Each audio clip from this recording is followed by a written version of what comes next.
हरे कृष्णा, राधे राधे। आप सभी का गीता क्लास में बहुत बहुत स्वागत है। ओम अज्ञानतिमिरान्धस्य ज्ञानाञ्जनशलाकया चक्षुरुन्मिलितं येन तस्मै श्रीगुरुवे नमः। गुरुवे गौरचन्द्राय राधिकाय सदालय कृष्णाय कृष्णभक्ताय तद्भक्ताय नमो नमः। नमो विष्णुपादाय कृष्णपृष्ठाय भूतले श्रीमद्भक्तिवेदान्त नारायणीति नामिने। श्रीकृष्णलीला कथने सुदाक्षं औदार्यमाधुर्यगुण्यश्रितं परं वरेण्यं पुरुषं वहन्तं नारायणं तं शिरसा नमामि। श्रीचैतन्यमनुभीष्टं स्थापितं येन भूतले स्वयं रूप कदा मह्यं ददाति स्वपदान्तिकम्।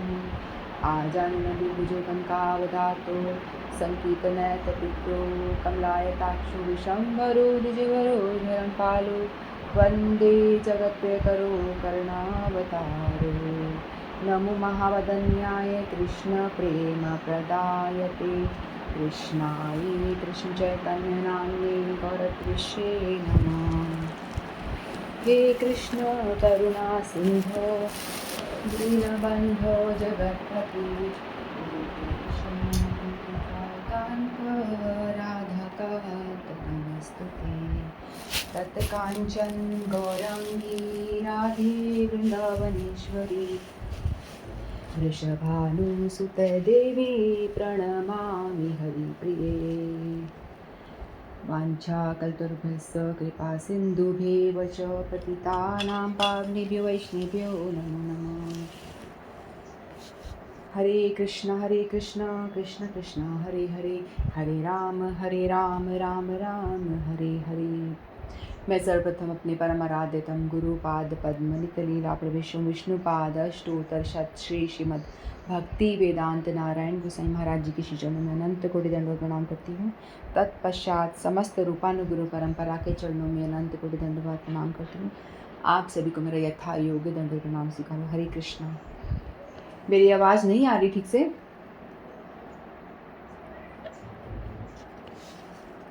ठीक आ रही है आवाज़ मेरी? सुन पा रहे हो आप लोग? अब ठीक आ रही है। पहले नहीं आ रही। ओके, फैन तेज था ना, मैंने कम करा। ठीक है, ओके। तो हम सभी श्रीमद् भगवद गीता का अध्ययन कर रहे हैं और हम 7वें अध्याय के हमने 14 श्लोक पूरे कर लिए थे।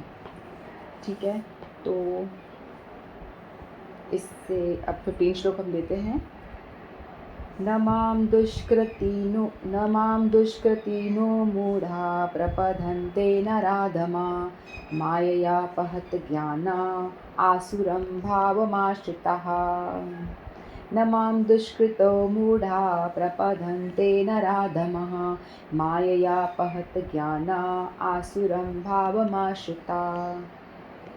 तो श्री भगवान कहते हैं, जो निपट मूर्ख हैं, जो मनुष्यों में अधम हैं, जिनका ज्ञान माया द्वारा हर लिया गया है, तथा जो असुरों की नास्तिक प्रकृति को धारण करने वाले हैं, ऐसे दुष्ट मेरी शरण ग्रहण नहीं करते। तो इससे पहले वाला जो श्लोक था 14 श्लोक में भगवान ने बताया था कि मेरी जो शक्ति है, दैवी शक्ति है, यानी मेरी माया है, वो बहुत दुर्गति है। उसके विषय में भगवान बता रहे थे ना कि मेरी प्रकृति है बड़ी, इसको पार पाना बड़ा ही मुश्किल है।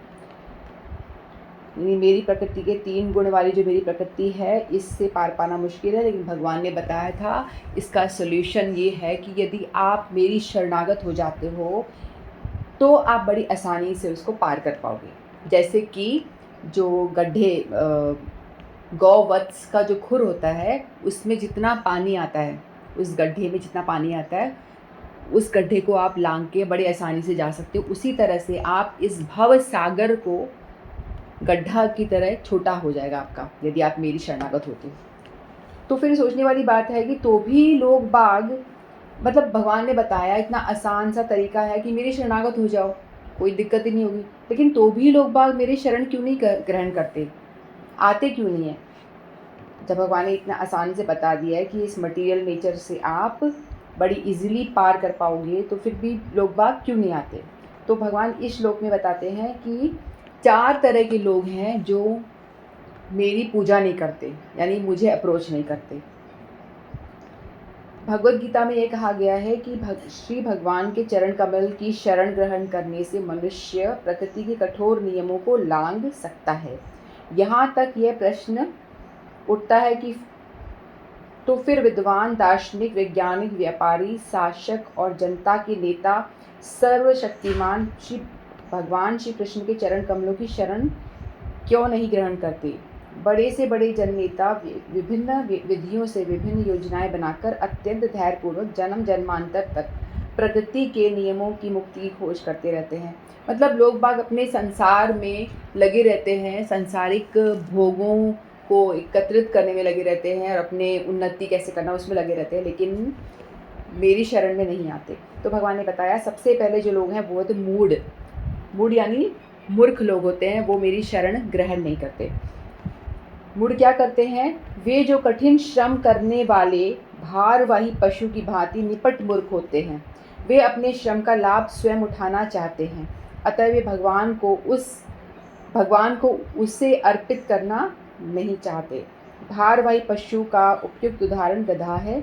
जिस पशु से उसका स्वामी अत्यधिक कार्य लेता है। तो भगवान ने उन लोगों की मूर्खों की तुलना गधे से करी है।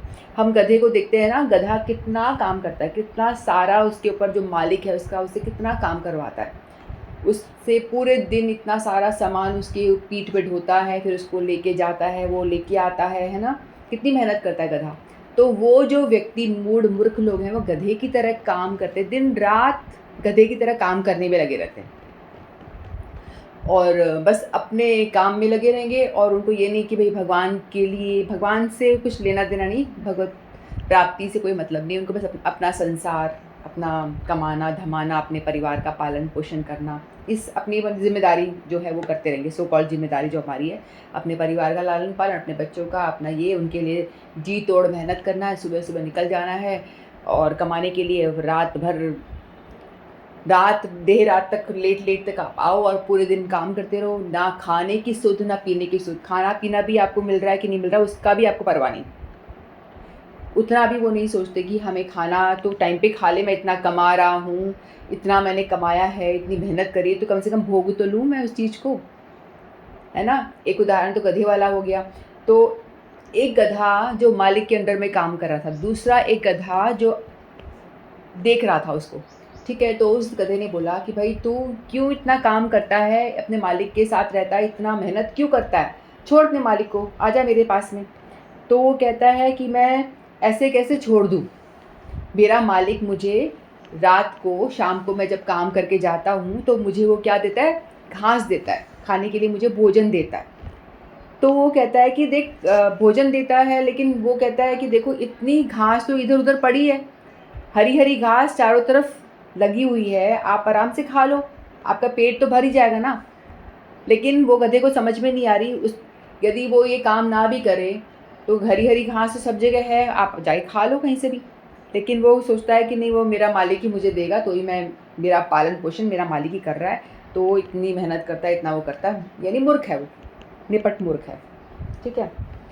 इस पशु से उसका स्वामी अत्यधिक कार्य लेता है। गधा यह नहीं जानता कि वह अहर्निश करने के लिए काम करता है, वह घास से पेट भरकर संतुष्ट रहता है। अपने स्वामी से मार खाने के भय से केवल कुछ घंटे सोता है और गधी से बार बार लात खाने के बाद भय के बावजूद भी काम तृप्ति करता रहता है।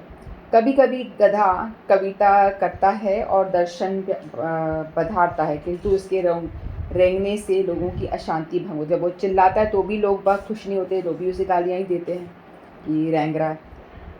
ऐसी दशा में उस सकाम कर्मियों की है जो वे नहीं जानते कि वे किसके लिए कर्म कर रहे हैं, वे ये नहीं जानते कि ये कर्म यज्ञ के लिए होता है। हमने पढ़ा था कर्म योग में कि हम जो भी काम कर रहे हैं वो भगवान को अर्पित करके करते हैं, तो वो कर्म हमारा यज्ञ हो जाता है। हमने पढ़ा था ना कर्म योग में कि कोई भी काम हम भगवान के लिए कर रहे हैं तो उसको कर्म योग कहलाता है वो काम। लेकिन यहाँ पे क्या हो रहा है, जो ये गधे की तरह काम कर रहा है वो व्यक्ति अपने लिए कर रहा है, अपने लिए कर रहा है, इसीलिए वो मूढ़ है। यदि वो सारे काम करते हुए वो सारा काम भगवान को अर्पित करता तो वो यज्ञ कहलाता, लेकिन वो ऐसा नहीं कर रहा है, वो उल्टा अपने लिए सब कुछ कर रहा है और ऊपर से वो कुछ भोग भी नहीं पा रहा है। एक और ऐसा एग्जाम्पल आता है, मधुमक्खी होती है ना, जो मधुमक्खी इतनी मेहनत करती है इस फूल से उस फूल से, एक एक फूल पे जाकर अपना वो रस एकत्रित करती है खूब सारा, है ना, उसके बाद में अपना छत्ता बनाती है, उसमें रस इकट्ठा करके रखती है। उसने बहुत मेहनत करके इकट्ठा करा, इतने में कोई व्यक्ति, कोई मानव आता है, नीचे आग लगाता है, पेड़ के ऊपर छत्ता है, नीचे से वो आग लगाता है और धुएं से वो मधुमक्खी क्या होती है, सारी भाग जाती हैं। और जितना भी रस उसने एकत्रित किया, इतनी मेहनत करके जो उसने रस को इकट्ठा किया, और मानव क्या करता है, आकर के सारा खुद खा जाता है, खुद ले लेता है।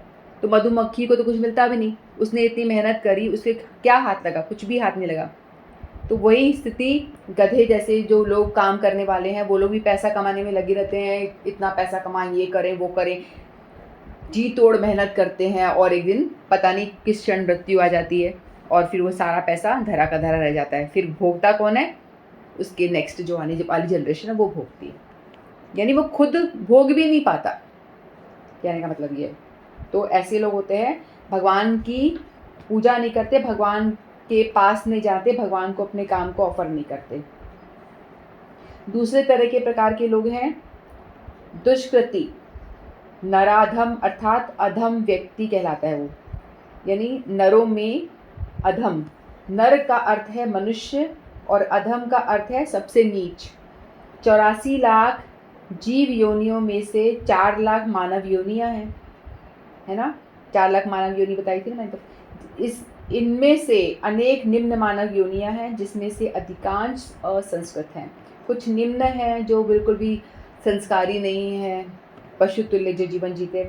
सभ्य मानव योनियों में से जिनके पास सामाजिक, राजनीतिक और धार्मिक नियम है, जो मनुष्य सामाजिक और राजनीतिक दृष्टि से उन्नत है, उनका कोई, किंतु जिनका कोई धर्म नहीं होता वे नराधम कहलाते हैं। तो ऐसे लोग होते हैं ना जो मतलब सोशली भी बहुत अच्छे हैं, पॉलिटिकली भी बहुत अच्छे हैं, इकोनॉमिकली भी बहुत अच्छे हैं, इनके पास बहुत पैसा, स्टेटस बहुत बढ़िया है, खूब नौकरी अच्छी है, पैसा भी बढ़िया है, वेल सेटल्ड है।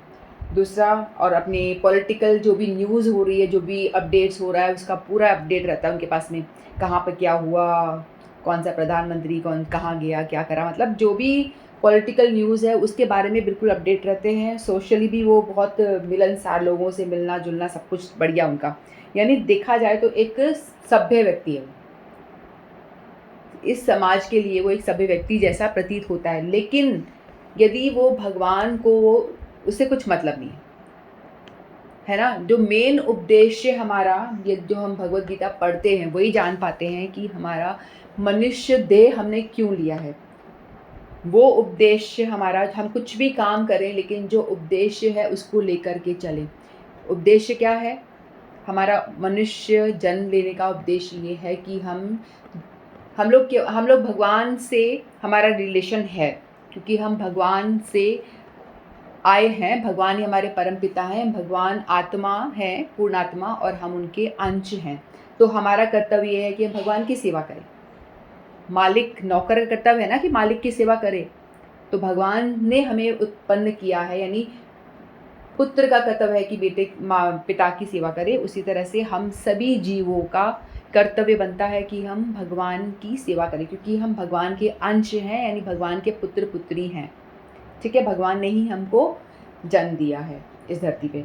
तो इस तरह से हमारा मेन कर्तव्य मनुष्य शरीर पाने का ये है कि हम लोग भगवान की सेवा करें, भगवान का भजन करें, भगवान को बीच में रखें, और ऐसे भक्ति करते करते फिर लास्ट में इस मानव देह को, मानव जन्म को सार्थक करते हुए हम भगवत प्राप्ति करें। ये हमारा मेन मोटिव है, जो किसी को भी नहीं पता और कोई इस चीज़ को याद रखना भी नहीं चाहता है। किसी को भी पूछोगे, पढ़ाई वढ़ाई कर रहे हो, डॉक्टर बनना है, इंजीनियर बनना है, ये बनना है, वो बनना है, वो ही उनका उद्देश्य है। इतना पैसा कमाना, फिर और कमाना, फिर और कमाना, फिर और कमाना। वे क्या कर लेगा कमा कमा के, मर जाएगा, सब पड़ा रह जाएगा, दूसरे खाएंगे। इसलिए ये देह से जो मेन उद्देश्य है उसे पूरा करना चाहिए कि हमें कमाओ, सब कुछ करो, लेकिन भगवान को भूलो मत। भगवान को 24 घंटा अपने कॉन्शियस में रखो, कृष्ण कॉन्शियस रहो।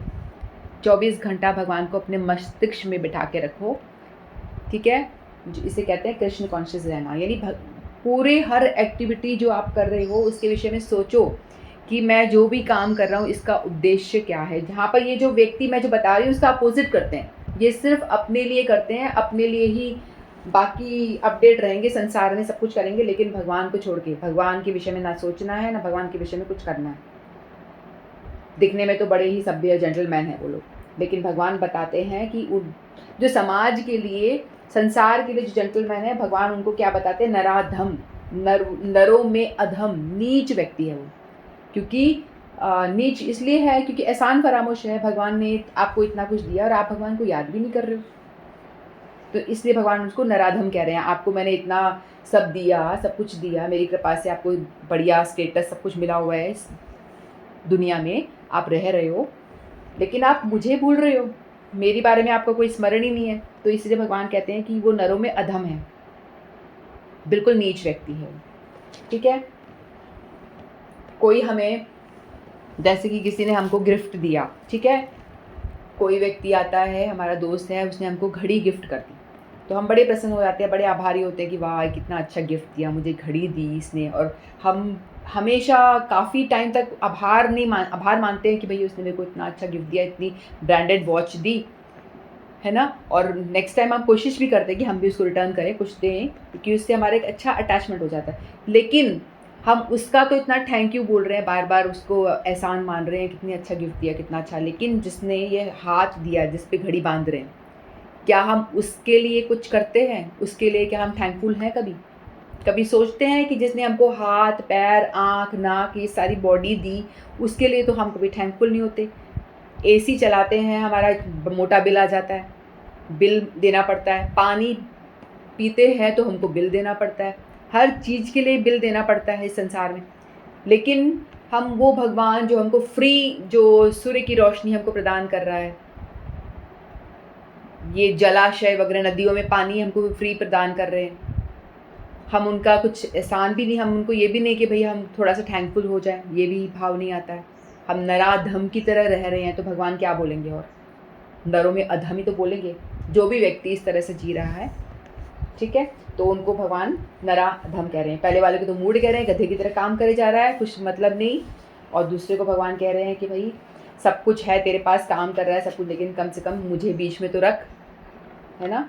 जो जीवन का जो मेन उद्देश्य है उसको भूल मत, उसको भूलना नहीं है। भगवान कभी भी नहीं बोलते कि आप काम मत करो, ये मत करो, कभी भी नहीं। भगवान ने भगवद गीता ही क्यों बोली गई है बताओ? भगवद गीता अर्जुन को भगवान ने सुनाई इसलिए है क्योंकि अर्जुन कह रहे थे कि मुझे तो ज्ञान मिल गया, मुझे तो भगवान जंगल जाना है और बैठ के भगवान का स्मरण करना है, ज्ञान में रहना है, बड़ी बड़ी पोथियाँ ग्रंथ वगैरह पढ़ने हैं, मुझे नहीं कुछ काम धाम करना, लड़ना वड़ना नहीं है मुझे।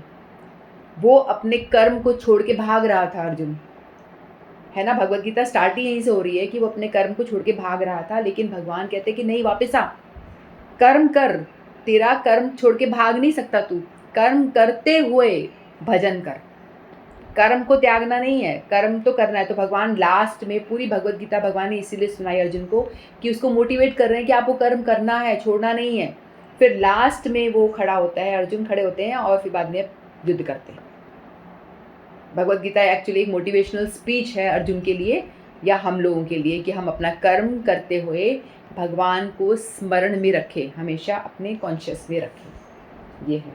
तो जो जीवन का मेन मोटिव है उसको ना भूलें और सब कुछ करें, सब काम करें। लेकिन जैसे गोपियाँ थी, गोपियाँ भी काम करती थी ना, सारे काम करते करते भगवान का स्मरण करती हुई करती थी। वो दही मंथन कर रही हैं तो मन में भाव है कि कृष्ण के लिए मैं दही मंथन कर रही हूँ, भगवान का कीर्तन गाते गाते गोविंद दामोदर माधवेती ऐसे बोलती जा रही हैं। आज मैंने गुरुजी का एक छोटा सा क्लिप भेजा आपको, उसमें भी वो ये बता रहे हैं, मतलब जो भी काम कर रहे हैं मन में स्मरण में भगवान का चिंतन चल रहा है और लगातार वो अपना कर्म करती जा रही हैं, उस तरह गोपियों की तरह कर्म करते रहो, ठीक है। और जो इस दुनिया में आए हैं तो सबसे पहला तो हमारा अभिभावकों का कर्तव्य है, बालकों की अभिभावकों का कर्तव्य है कि इनमें सुप्त दिव्य भावनामृत को जागृत करें। वर्णाश्रम पद्धति से मनुस्मृति के अनुसार ईश भावना मत को जागृत करने के उद्देश्य से 10 शुद्धि संस्कारों का विधान है। यानी पेरेंट्स का कर्तव्य ये है कि अपने बच्चों को वो भजन में लगाएं। खुद तो लगेंगे तो लगाएंगे ना। आजकल की तो पेरेंट्स का ही हाल बुरा है। पेरेंट्स को ही टीवी देखनी है, सास बहू की सीरियल्स देखने हैं, कुछ लड़ाई झगड़ा कुछ भी अनशन देखना है, तो बच्चों को भी बोलेंगे बैठ तू भी, वो मैं भी रील्स बनाती हूँ, टेढ़े मेढ़े मुँह बना के रील्स बना रही, तू भी बना बेटी। यही सिखाते हैं आजकल के पेरेंट्स। खुद भी करते हैं उल्टे काम और बच्चों को भी सिखाते हैं। लेकिन ऐसा नहीं होना चाहिए कि पेरेंट्स को पहले भगवद गीता खुद तो पढ़ो, समझो तो सही भाई, भगवान के विषय में हमें समझना है, जानना बहुत ज़रूरी है। मानव मनुष्य जन्म का उद्देश्य क्या है वो जानो। उसके बाद में बच्चों को प्रेरित करो कि भाई तुम भी ये काम करो, ठीक है। तो यदि माता पिता का संतान को जन्म देना तभी सार्थक है यदि आप अपने बच्चों को भगवत भक्त बनाते हो, तो आपका बच्चों को जन्म देना सार्थक है। ये लेकिन ये नहीं है कि लोग सोचते हैं कि भाई अपने बच्चों को तुम पैसे दे करके, फाइनेंशियली आप फिट नहीं हो तो आपको बच्चे पैदा करने का कोई हक नहीं है, आप उनको अच्छा लाइफस्टाइल नहीं दे सकते, अच्छा वो नहीं दे सकते। ये सेकेंडरी चीज़ है। प्राइमरी चीज़, मेन चीज़ ये है कि आप गरीबी में भी क्यों ना हो, आपकी संतान को आप भजन करना सिखाओ, ठीक है। यानी आप बैठो, उसके साथ में बच्चों को बिठाओ, आप एक हरि नाम करो, उनके हाथ में माला पकड़ो, आप करोगे तो ऑटोमेटिकली वो सीख ही जाएगा बच्चा, ठीक है। तो मेन उद्देश्य ये है कि भगवत भक्ति के लिए प्रयास करें खुद भी और अपने बच्चों को प्रेरित करें, उन्हें भी इस ओर मोड़ें। फिर तीसरे तरह के लोग हैं दुष्कृतियों में तीसरी श्रेणी माया पहत ज्ञाना। माया पहत ज्ञाना की है, अर्थात ऐसे व्यक्तियों की जिनका प्रकांड ज्ञान माया के प्रभाव से शून्य हो चुका है। यानी माया देवी ने उनके ज्ञान के ऊपर आवरण लगा दिया है, ठीक है। हमारे और भगवान के बीच में 4 पर्दे होते हैं। भगवान एक तरफ बैठे हैं, हम एक तरफ बैठे हैं, तो बीच में 3 पर्दे तो कौन से, सत्वगुण, रजोगुण, तमोगुण, ये 3 पर्दे हो गए। फिर एक और पर्दा है जो भगवान की माया, योग माया देवी है, वो लगाती है।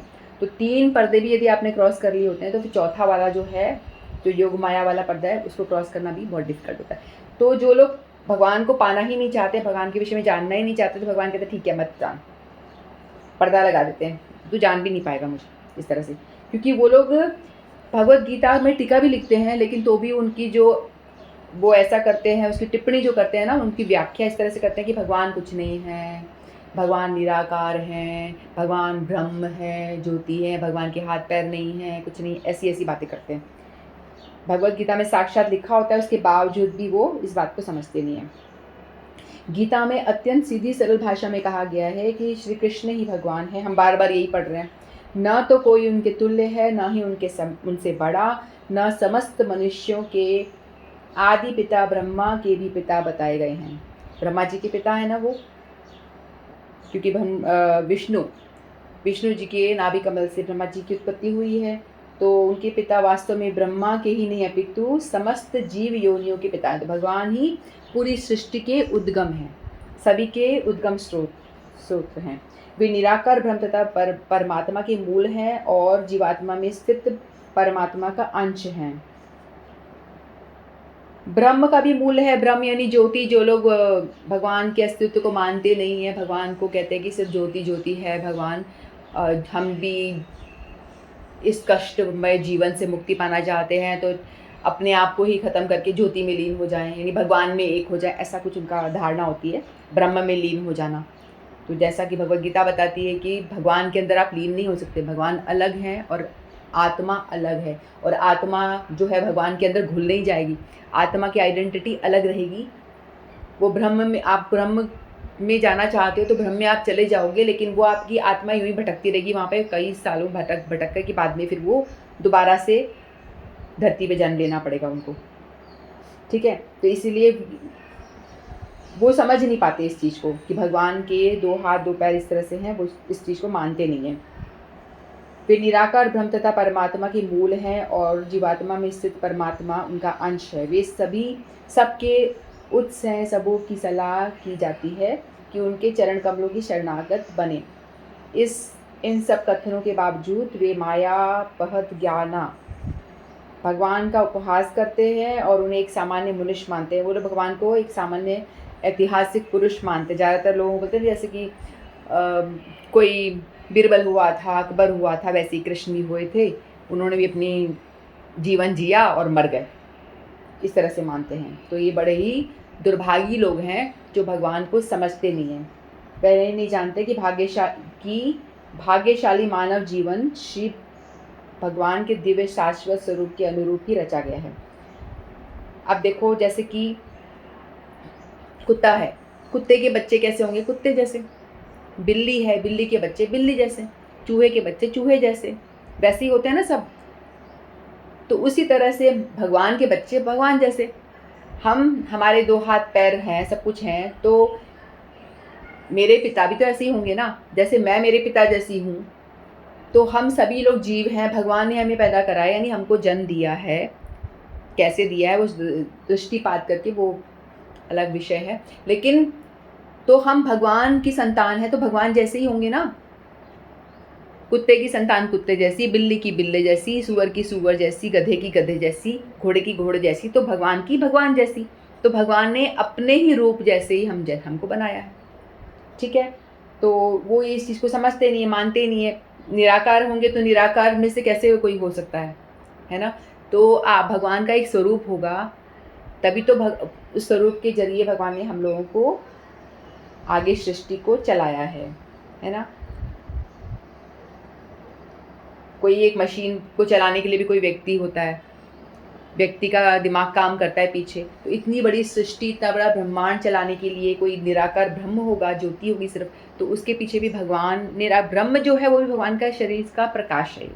भगवान के शरीर से निकला हुआ प्रकाश ही है, वो भी भगवान का प्रकाश है। कोई ट्रेन आ रही है, दूर से ट्रेन आ रही है, आप दूर खड़े होकर देखोगे तो आपको एक लाइट सी दिखाई देगी पहले उसकी। तो जो ब्रह्मवादी होते हैं ना, वो लोग कहते हैं कि देखो वो लाइट, वो जो प्रकाश है वही ब्रह्म है, वही भगवान है, ऐसे। फिर थोड़ी सी आगे जाएगी तो उनको धुंधली धुंधली सी ट्रेन नज़र आएगी, थोड़ा पास आएगी तो फिर दूसरे ज्ञानी बोलेंगे नहीं ट्रेन का थोड़ा आकार है, ऐसा है। फिर ट्रेन एकदम पास आ जाएगी तो आप देखोगे हाँ ट्रेन इतनी लंबी है, उसका पूरा रूप है। तो आप समझ पाते हो कि भगवान, जो भक्त होते हैं वो देखते हैं कि हाँ भगवान के पूरा शरीर है, भगवान के पूरी हमारी जैसी बॉडी है, स्पिरिचुअल बॉडी है। ठीक है, जो ब्रह्मवादी जो ज्ञानी होते हैं वो सिर्फ उनका धुंधला धुंधला प्रकाश में ही अटक के रह जाते हैं, ब्रह्म है वो, उनकी अंडरस्टैंडिंग इतनी ही रहती है। और ज्ञानी लोग थोड़ा उनका जो रूप है वो अपने अंदर परमात्मा स्वरूप में देखते हैं, वो अष्टांग योगी वगैरह लोग होते हैं। फिर भगवान होते हैं, भगवान को साकार रूप में मानते हैं। लेकिन यहाँ पे जो ये हैं दुष्कृति, तीसरी श्रेणी वाली, माया या पहत, उनकी बुद्धि को माया ने हर लिया है, तो भगवान को भगवान मानने को तैयार नहीं है, भगवान को भगवान मानने को ही तैयार नहीं होते वो। फिर चौथी श्रेणी के लोग कौन से हैं? दुष्कृतियों में चौथी श्रेणी आसुरम भाव भाविता, अर्थात आसुरी सिद्धांत वाले की है। यह श्रेणी खुले रूप से नास्तिक होती है, मतलब भगवान को बिल्कुल ही नहीं मानना। यहाँ थोड़ा बहुत ब्रह्म ज्योति पे थोड़ा ध्यान तो लगा रहे हैं उस पर, ये तो बिल्कुल ही नहीं मानते। इनमें से कुछ तर्क कहते हैं कि परमेश्वर कभी भी इस संसार में अवतरित नहीं हो सकता, किंतु वे इसका कोई ठोस प्रमाण नहीं बता पाते। ऐसा क्यों नहीं हो सकता? यानी भगवान को बिल्कुल मानना ही नहीं है, बिल्कुल ही अधम है, भगवान है ही नहीं तो भक्ति तो करेंगे ही क्या? ये दूर दूर तक कोई वो ही नहीं है, सवाल ही नहीं उठता। नास्तिक श्री भगवान के द्वेष वश अपनी बुद्धि से कलमिश उनके अवैध अवतारों की प्रस्तुत करते हैं। ऐसी यानी अपने आप से भी किसी को अवतार बना देते हैं, भगवान का अवतार है, ये है वो है, किसी को भी मान लेते हैं। ऐसे लोग, उनके जीवन का एकमात्र उद्देश्य भगवान को नकारना, यानी भगवान को हर समय नकारते रहते हैं, भगवान है ही नहीं, भगवान कुछ नहीं है, भगवान कुछ नहीं होता, जी लो जिंदगी, उस तरह के जो लोग होते हैं वो। अतएव 4 प्रकार के लोग कौन से? मूढ़, नराधम, माया पहत ज्ञानी अर्थात भ्रमित मनोधर्मी तथा नास्तिक। ये 4 प्रकार के दुष्कृति कभी भी भगवान के चरण कमलों की शरण नहीं जाते, भगवान का शरण नहीं लेते वो, भले ही सारे शास्त्र तथा आचार्य ऐसा उपदेश क्यों ना दे। यदि उन्हें कोई भी उपदेश देता रहे लेकिन तो भी वो भगवान को भगवान की शरणागति वो नहीं लेते। लेकिन इन लोगों के लिए भी भगवान की शरणागति संभव है यदि कोई इनकी कुछ सुकृति ऐसी हो जिसके वश इन्हें कोई साधु संग मिल जाए। साधु संग मिल जाए तो उससे क्या होगा, इनकी बुद्धि धीरे धीरे समझ में उनको बातें समझ में आएंगी। सुनेंगे, कथा सुनना, श्रवण करने से, धीरे धीरे सुनने से उनको समझ में आएगा नहीं नहीं भगवान जैसी कोई चीज़ होती है, नहीं नहीं भगवत गीता में लिखी है। लेकिन उनकी धीरे धीरे उनकी जो श्रद्धा है वो कोमल होती जाएगी। तो भी संभव है कि भाई वो अगर शरणागति हो जाए, कोई साधु संग हो जाए तो वो भक्ति की तरफ मुड़ सकते हैं, नहीं तो ये कोई उपाय नहीं है। एक यही उपाय है, साधु संग। ठीक है, दूसरा श्लोक लेते हैं 16। चतुर्विधा भजन्ते मां जना सुकृतिनो अर्जुन, आर्थो जिज्ञासु अर्थाति ज्ञानी च भरतऋषभ। चतुर्विधे भजन्ते मां जना सुकृतोर्जुन, आर्थो जिज्ञासुर अर्थाति ज्ञानी च भरतऋषभ। भगवान कहते हैं, हे भरत श्रेष्ठ, 4 प्रकार के पुण्यात्मा मेरी सेवा करते हैं, आर्थ, जिज्ञासु, अर्थार्थी तथा ज्ञानी। अब पिछले श्लोक में भगवान ने बताया 4 तरह के अधम लोग मेरे पास नहीं आती, मेरी पूजा नहीं करते, और 4 तरह के लोग हैं जो मेरी शरणागत लेते हैं, मेरी शरण में आते हैं।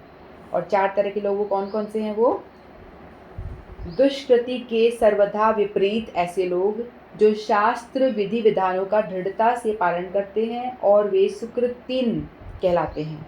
अर्थात ये वे हैं जो शास्त्रीय विधि विधानों, नैतिक तथा सामाजिक नियमों को मानते हैं और परमेश्वर के प्रति न्यूनाधिक भक्ति करते हैं। इन लोगों की 4 श्रेणियां हैं। ठीक है, यानी जो सुकृतिवान है, सुकृति का मतलब क्या होता है? सुकृति का मतलब होता है यदि आपने कोई पूजा की कोई भी एक्टिविटी, भक्ति की कोई भी एक्टिविटी कर ली तो आपकी सुकृति बनती है। ठीक है, मान लो सुकृति कई बार होती है कि हम जान के भी करते हैं और कई बार अज्ञात सुकृति भी हो जाती है। जान के सुकृति करना यानी हम अब भगवान की आरती कर रहे हैं, दिया बत्ती कर रहे हैं, कोई भगवत गीता जैसे अपन पढ़ रहे हैं तो हमारी सुकृति बन रही है। हम लोग जान के कर रहे हैं, जान के हम भगवत गीता पढ़ रहे हैं, श्रवण कर रहे हैं, चाहे बोल रहे हैं या श्रवण करें, एक ही लेवल है। सुनने वाला भी उतना ही बराबर है, उसका भी सुकृति मिलने वाली है उसको भी। ठीक है, तो हम लोग जान के कर रहे हैं सुकृति है, जो हम भगवत गीता सुन रहे हैं तो हमको जान के सुकृति, जान पूछ के हम करें तो हमको मिलेगी, डेफिनेटली हमको बहुत सारे सुकृति हमारी बनेगी। और अज्ञात सुकृति वो होती है कि जैसे कहीं एक मंदिर है, वहाँ तुलसी का पौधा है और भगवान जी भी मंदिर में होते ही हैं, तो आपने गलती से आप ऐसे मंदिर को क्रॉस राउंड करके आप चले गए, आपका रास्ता था तो आप यूं करके चले गए, तो आपकी गलती से यानी अनजाने में आपकी मंदिर की और तुलसी जी की परिक्रमा हो गई, तो ये आपकी अज्ञात सुकृति बन गई। और मान लो आपको किसी दिन आपने अपने पति से झगड़ा कर लिया है और खाना नहीं खाया, एक दिन झगड़ा कर गई गुस्से में, लेकिन उस दिन एकादशी थी तो आपकी एकादशी पालन करने का आपको फल मिल गया, ये अज्ञात सुकृति होगी। यानी अनजाने में भक्ति हो गई, वो अनजाने में ही कहीं परिक्रमा हो गई, अनजाने में ही हम भगवान के दर्शन कहीं कर लिए, चल रहे हैं रास्ते से जा रहे हैं, मंदिर भगवान का दिखाई दे गया, दर्शन करे, प्रणाम कर लिया। ऐसे छोटी छोटी एक्टिविटी से सुकृति बन जाती है हमारी, जो हमको भजन करने में हेल्प करती है। ये सारी सुकृतियाँ हमको अर्जित करनी होती हैं, जैसे हमको धन इकट्ठा करना होता है ना भक्ति करने के लिए, उस तरह से ये सुकृतियाँ हैं जो हमको भजन में हमको आगे धकेलती हैं।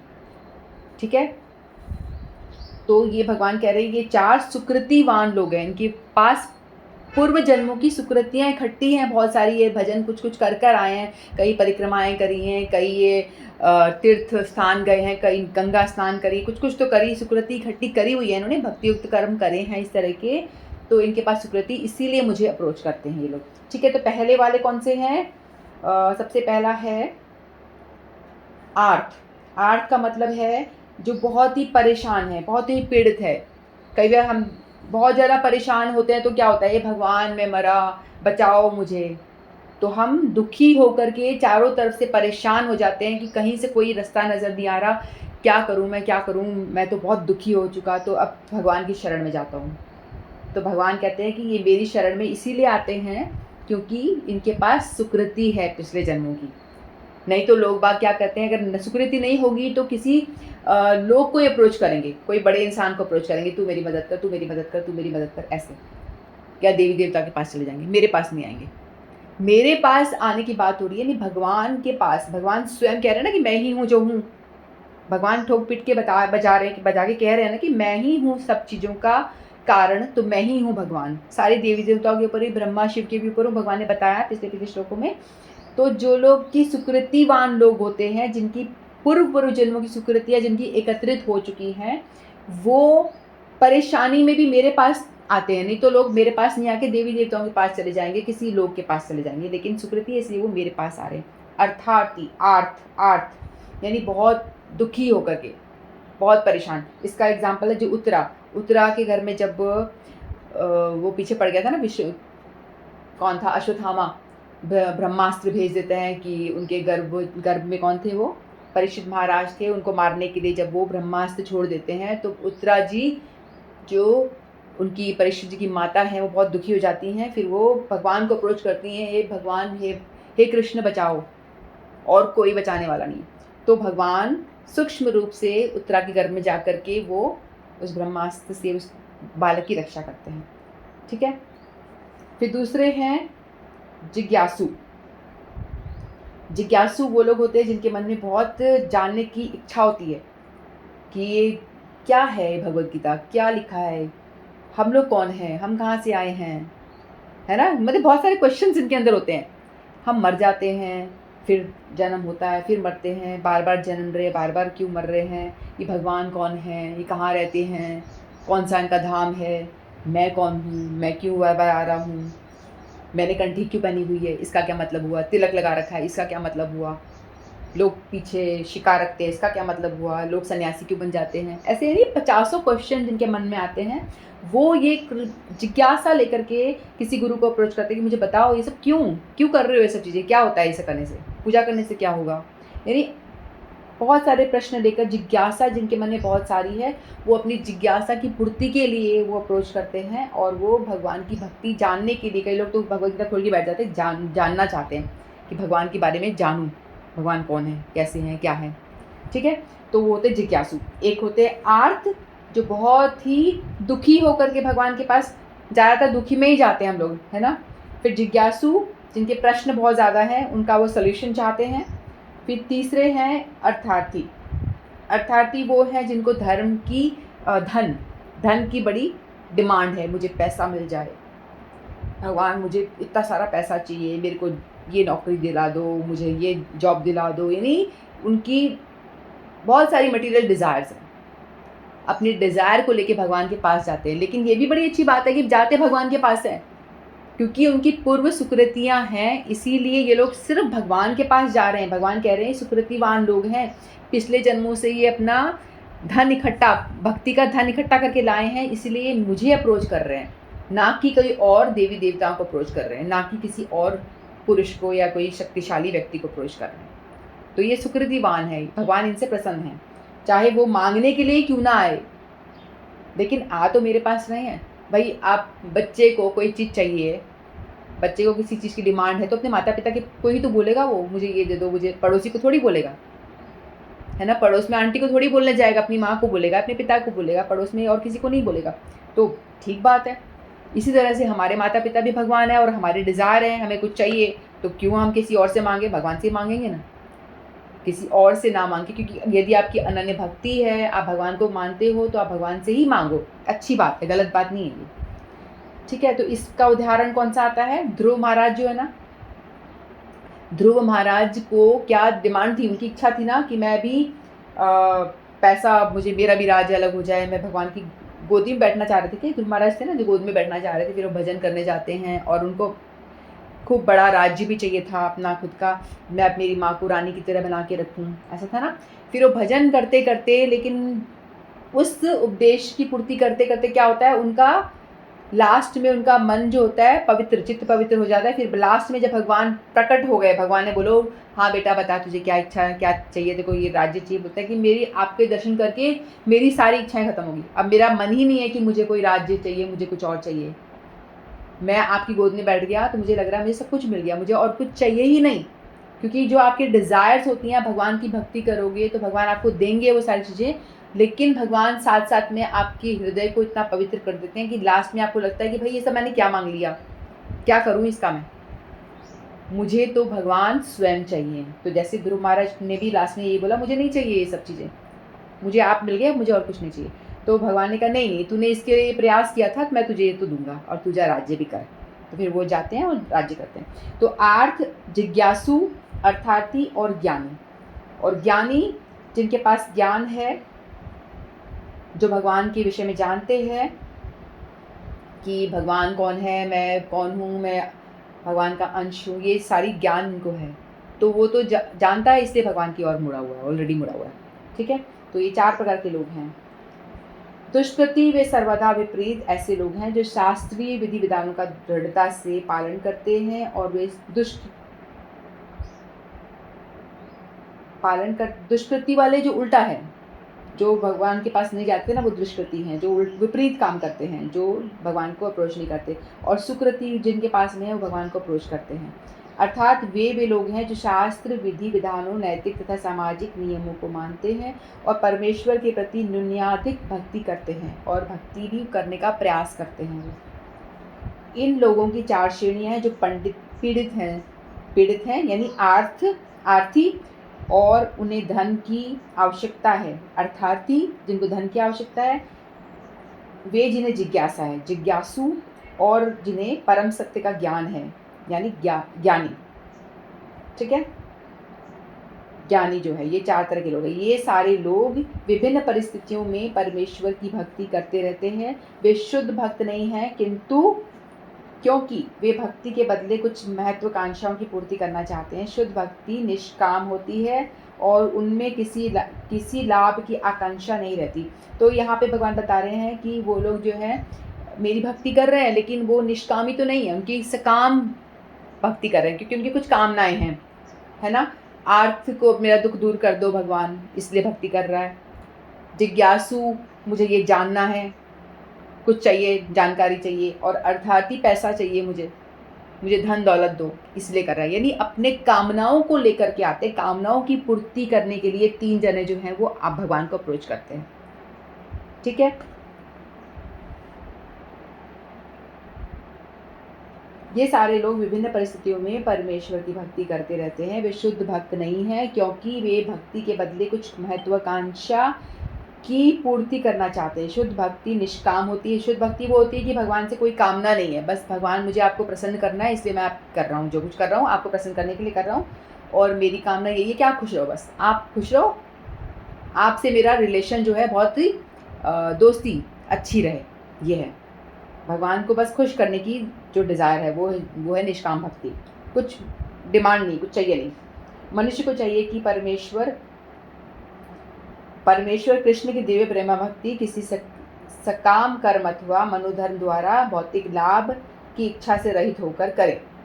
कोई भी भौतिक डिज़ायर नहीं, इसलिए भक्ति करनी है। लेकिन जो ये इन तरह से भी भगवान को अप्रोच करता है, जैसे मैंने बताया ध्रुव महाराज का एग्जाम्पल, वो धीरे धीरे ऐसी भक्ति करते करते, अपने डिज़ायर को लेके करते करते धीरे धीरे भगवान क्या करते हैं, उनका हृदय पवित्र करते हैं। फिर वो धीरे धीरे क्या करते हैं, वो शुद्ध भक्ति की ओर मुड़ जाते हैं। ठीक है, सकाम कर्म से वो निष्काम कर्म की ओर आ जाते हैं। फिर वो कर्म, उनको कुछ डिज़ायर नहीं रह जाती लास्ट में। तो ये इसलिए इससे ये पता चलता है कि आपको कुछ चाहिए भी तो भगवान के पास ही जाओ, इधर उधर और कहीं मत जाओ। इधर उधर का मतलब है और देवी देवताओं को अप्रोच करने की बजाय भगवान के पास ही जाना चाहिए। जब ये 4 प्रकार के लोग परमेश्वर के पास भक्ति के लिए आते हैं और शुद्ध भक्त की संगति से पूर्णतया शुद्ध हो जाते हैं, तो वे भी शुद्ध भक्त हो जाते हैं। जो मैंने बताया, शुद्ध भक्त हो जाते हैं। जहाँ तक दुष्कृतियों का प्रश्न है, उनके लिए भक्ति दुर्गम है। दुष्कृति जो है, उनको तो भक्ति कोई सवाल ही नहीं उठता, क्योंकि उनका जीवन स्वार्थपूर्ण, अनियमित और तथा निरुद्देश्य होता है। कोई उद्देश्य नहीं है जीवन जीने का, कोई नियम नहीं है, कुछ नहीं, जैसे तैसे पशुवत। किंतु इनमें से कुछ शुद्ध भक्त के संपर्क में आ जाते हैं। तो मैंने बताया था ना कि ऐसे लोग भी यदि शुद्ध भक्त के संपर्क में आ जाते हैं, उनको साधु संग मिल जाता है, तो वो भी शुद्ध भक्ति की ओर आ जाते हैं। ठीक है, क्योंकि आपको किसी चीज़ के बारे में पता होगा, आप सुनोगे, जानोगे, तभी तो उस ओर बढ़ोगे। जो उनको ज्ञान नहीं है, अज्ञानी है, तो वो पहले उनको कोई बताएगा, देखो ऐसे भक्ति करनी है, ऐसा करोगे तो ये होगा, तो वो जानेगा तो उस ओर मुड़ेगा। इसलिए श्रवण करना बहुत ज़रूरी है, सुनना बहुत ज़रूरी है। सुनोगे तो ही आप भक्त बन सकते हो। जो लोग अवैध से काम कर्मों में व्यस्त रहते हैं वे संकट के समय भगवान के पास जाते हैं, तब वे शुद्ध भक्तों की संगति करते हैं तथा विपत्ति में भगवान के भक्त बन जाते हैं। जो बिल्कुल हताश हैं वे कभी कभी शुद्ध भक्तों की संगति करने आते हैं और ईश्वर के विषय में जानने की जिज्ञासा करते हैं। इसी प्रकार शुष्क चिंतन जब ज्ञान के प्रत्येक क्षेत्र में हताश हो जाते हैं तो भी कभी कभी ईश्वर को जानना चाहते हैं और वे भगवान की भक्ति करने आते हैं। इस प्रकार के निराकार ब्रह्म और अंतर्यामी परमात्मा ज्ञान को पार कर पाते हैं। जो ज्ञानी है वो निराकार ब्रह्म की, ज्ञानी जो होते हैं ना, निराकार ब्रह्म को मानते हैं अपने अंदर, अंतर्यात्मा, जैसे अष्टांग योगी बताया था, अंतर अपने हृदय में परमात्मा के दर्शन करते हैं चतुर्भुज रूप में। फिर वो धीरे धीरे संग करते करते फिर वो भक्ति की ओर मुड़ जाते हैं, भगवान के साकार रूप की ओर उनका रुझान हो जाता है। जैसे सुखदेव गोस्वामी जो थे ना, वो ज्ञानी भक्त थे पहले।